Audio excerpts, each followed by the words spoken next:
Hello and welcome to my third episode of Watercolor Saturday.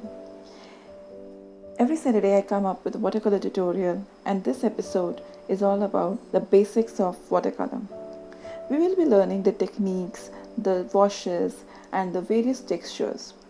These techniques can be used in any form of landscape, floral painting, or even the background for your calligraphy or hand lettering. These are the basics one must know. So let us get started. Let us begin with the commonly used terms in watercolor. Wet on wet. In this technique, you have to wet the surface with clear water and then apply paint which is fairly diluted in water. The dilution can be 50% paint and 50% water, or you can make a 30% paint and 70% water. It all depends how light or how strong your washes you want to be. While the paper is still wet, you apply the diluted paint. You can see them blooming and feathering all over.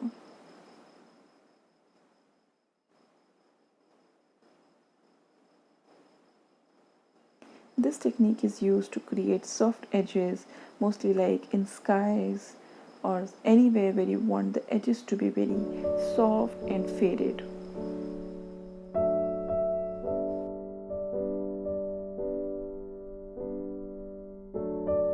The next technique is wet on dry. As the name suggests, you are using a fairly diluted paint on a dry surface. So I am using two colors here. The surface is dry, no clear water wash is applied.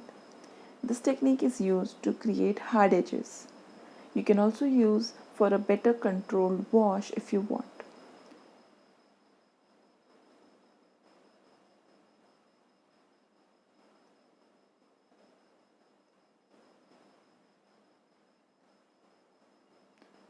Here is the dried version. You can see how light the paints have become. The third one is dry on wet. As the name suggests, it is on wet surface, but the color must be fairly dry. Dry in the sense that not much water should be added. So I have just dipped my brush in water and I'm picking up the paint.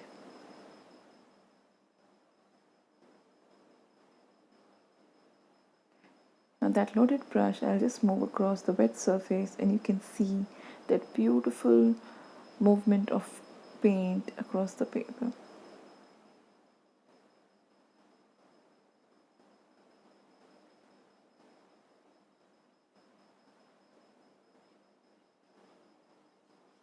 This technique can be used when you want the saturation of the color to be more, but the edges to be fairly soft and faded.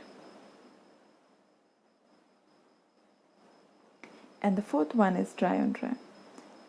You are using a fairly dry paint with less water just to create some marks, some textures on your surfaces, some kind of grasses or some kind of texture like walls or wooden texture, anything it can be. So it is just a dry brush technique where you will create some marks.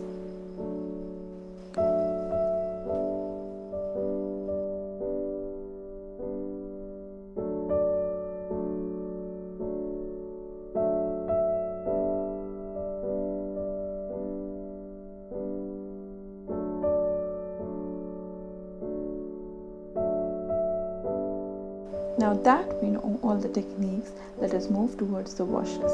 The first one is flat wash. For this technique, you will have to create a diluted paint in sufficient quantity so that you don't run out of it.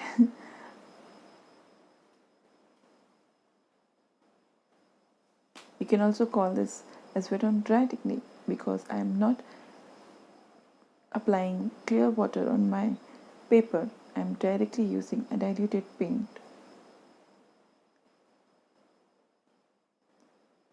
Now using a flat brush, I am applying all the color evenly throughout the surface. You can use movements horizontal and vertical to cover the entire area. Make sure your paper is not in a slanting position. It has to be completely flat on the surface.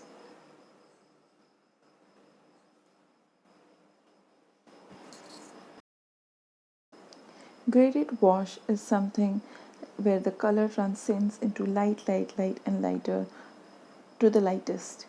So I'm starting with a phthalo blue concentrated color, and then I'm cleaning my brush.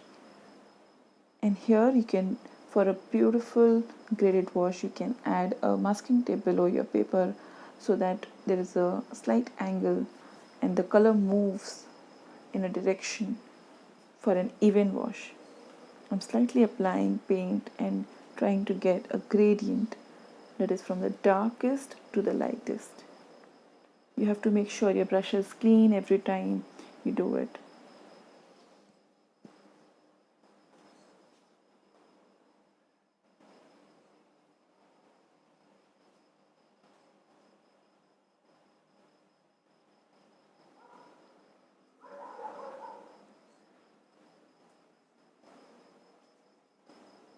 Once you're happy, just remove the tape so that the color doesn't flow further.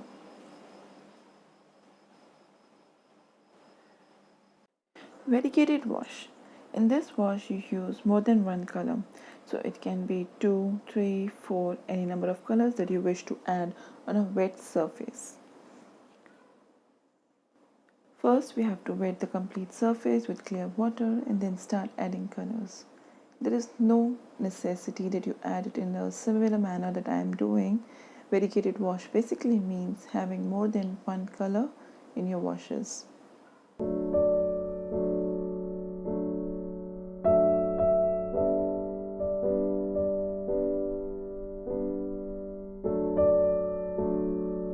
So I have added the Pyrrole Scarlet gradient wash, and then I'm adding yellow ochre, a gradient wash in the upper side, and I'm trying to blend this beautifully so that they just merge.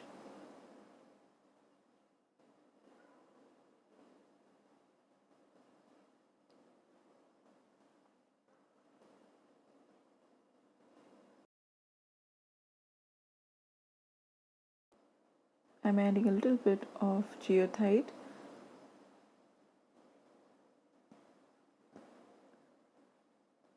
and quinacridone rose on the upper side and blending these.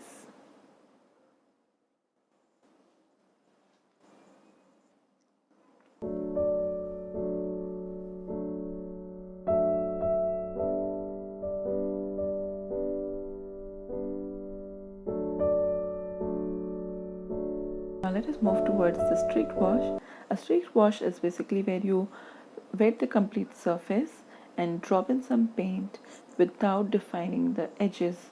So you let the paint loose and free flowing, and the edges are not defined by you. I'm dropping some beautiful burnt umber and letting them flow.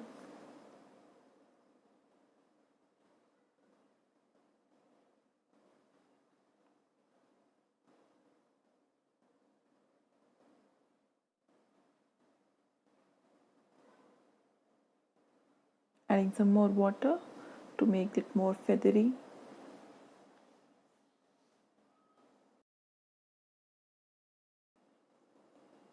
So here's our variegated wash and streak wash dried up and looking beautiful.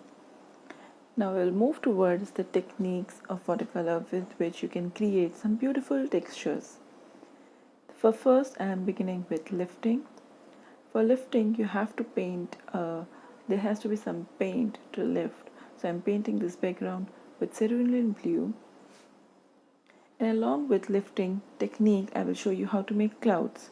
So it is a two-in-one thing. You will learn to paint clouds. I'm using a tissue paper and dabbing slowly onto the color to pick those colors. So you use that tissue paper to create the clouds and the shape you want.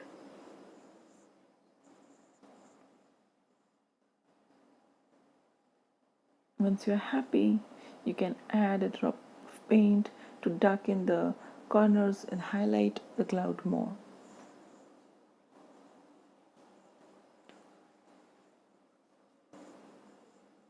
one of my favorite techniques for doing clouds in watercolor.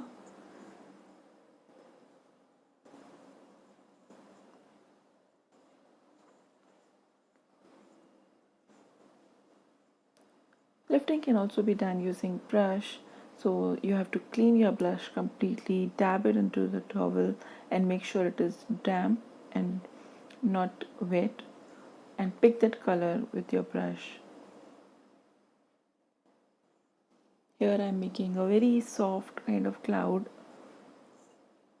This technique can be used to create water ripple or clouds or anything. You just have to pick up that color from that surface.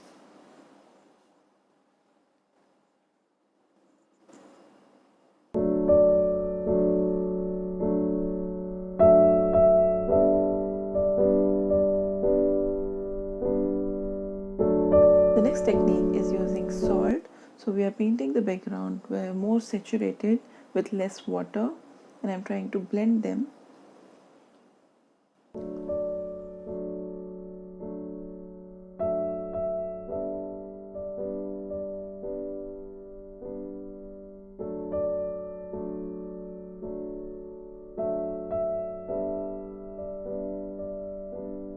Once you're happy, you just have to drop the salt onto this, as in when you want, the more textured you want, you can add more. If you just want a little bit of it, just add some drop of salt on the paper.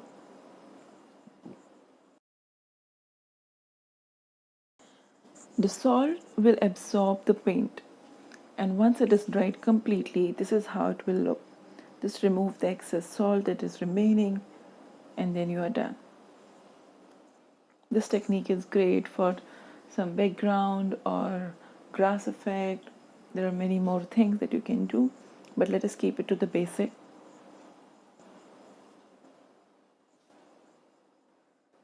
The next is masking fluid, a very useful medium in watercolor when you have to reserve a portion where you don't want your water to flow. So I'm using this masking fluid and an old brush. It is very important that you use an old brush and not your new brush, because it spoils your brush bristles. So I'm just drawing a circle covering it like a moon.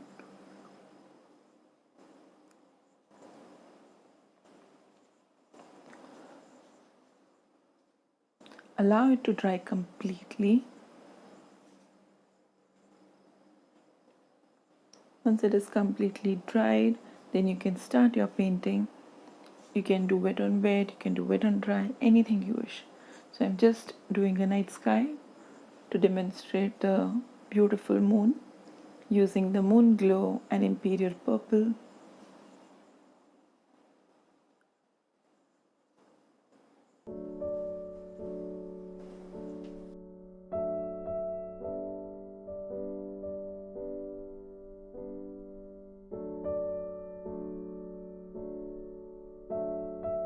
So once your paint is completely dried, you have to remove the masking fluid.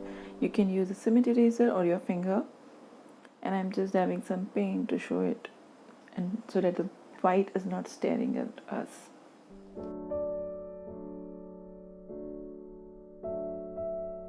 Okay, so let us move to splatter, a beautiful technique. I love this one to create grasses and meadows. They are amazing. So let us just do a basic simple stripe of wash with burnt sienna.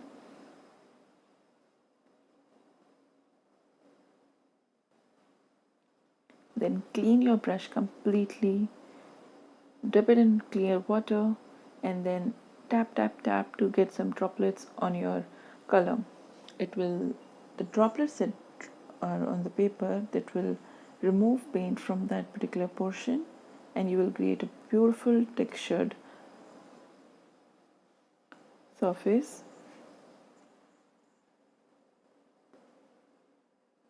It is in the perfect timing as well, so you have to see that your paper is not too wet and not too dry. It should be a perfect damp situation for this to happen.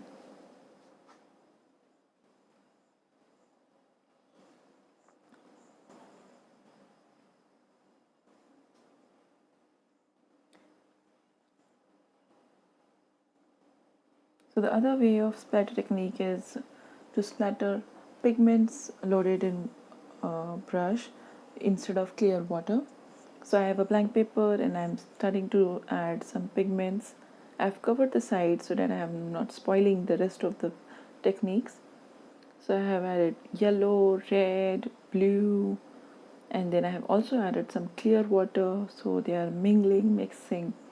Now this technique is very useful to create that mushy grasses, and I have used this technique in my episode 2 landscape tutorial, so you can go and check that. I'll link it in the description below.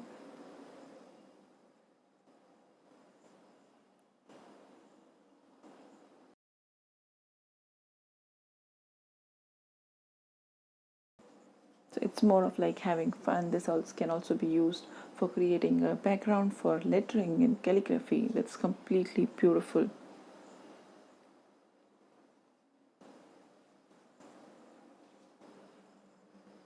So this is how it looks when it dries. So this was just pure fun. You can also use the splatter technique to create those stars in your night sky.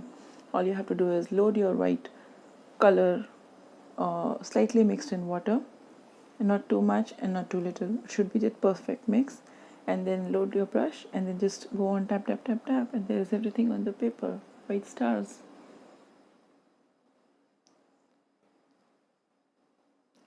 Okay, so this technique is similar to your dry on dry thing that we did in the first in the starting. So here, instead of going on a blank surface, I am covering this with burnt sienna, and then we will use a dry brush pigment where there is less water to create textures. So I'm doing a flat wash with burnt sienna.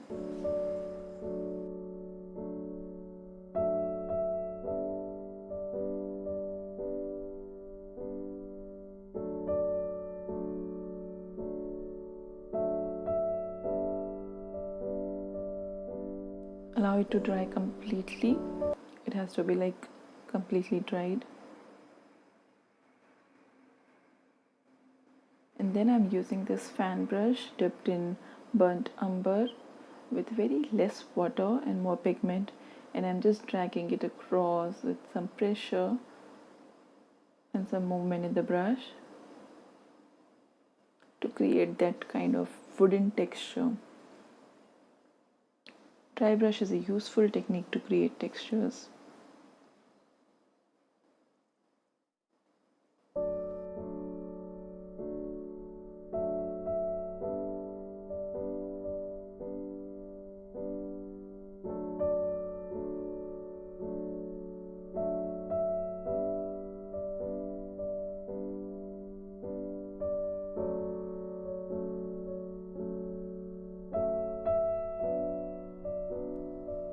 And I also love creating grasses using a fan brush. So fan brush is very versatile and you can use it to create beautiful grasses. So here I have loaded with sap green and I'm just dragging it to create that grass effect, and you can see it comes out more natural than what you will do using a single small fine brush and making that single streak of grasses. So here is a quick and more natural looking way. Now last we have is plastic wrap or cling film. All you have to do is apply some color on your background.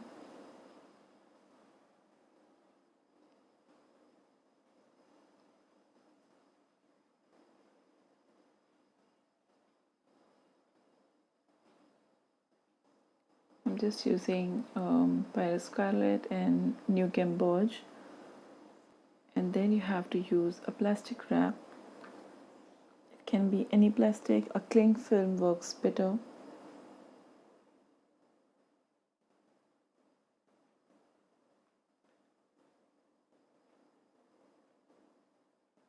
So here's my small plastic wrap. I'm just crumbling it and I'll keep it on the paper.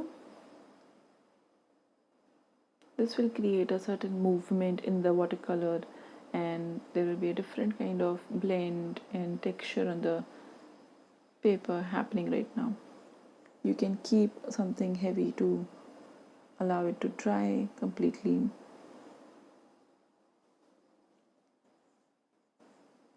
here is something once it is dried. The effect with the plastic film will always be something unique every time you use it. It is not a defined step that it will happen, it is just a magic that it will happen on its own. So here's something that we have completed, and I think we are all looking pretty good, and I hope you have all enjoyed watching this. These are the various techniques. Of course there are more, but we have covered some real amazing basics that will help you in your watercolor journey.